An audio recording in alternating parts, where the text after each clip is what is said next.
la maladie de Verneuil est-elle une maladie contagieuse? A priori, ce n'est pas une maladie infectieuse. Ça a un masque infectieux, mais le point de départ est inflammatoire. Et donc, ça n'est pas du tout une maladie contagieuse.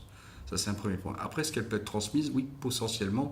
Sur le plan héréditaire, en fait, on a un tiers des patients qui ont une histoire familiale de maladie de Verneuil. J'ai ma cousine, j'ai un frère, j'ai mon père qui a les mêmes choses que moi. Et donc, a priori, cette histoire familiale fait penser qu'il puisse y avoir un mécanisme génétique. Et il y a quelques dizaines de familles dans le monde où on a mis en évidence effectivement des mutations génétiques au niveau de certains gènes très particuliers. On ne les retrouve pas dans toutes les familles de maladies de Verneuil, on ne les trouve pas dans les cas sporadiques a priori, ça reste pour l'instant exceptionnel.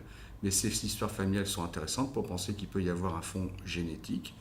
Encore une fois, un tiers des patients qui ont une histoire familiale, c'est-à-dire que plus souvent il n'y a pas d'histoire familiale, et donc il y a plus de chances que les enfants n'aient pas la maladie de Verneuil que de l'avoir. Par contre, c'est vrai, comparé à la population générale, quelqu'un qui a un antécédent familial de maladie de Verneuil, il a plus de chances d'avoir la maladie de Verneuil quand il est enfant, en sachant que la maladie démarre après la puberté, on a le temps de voir venir.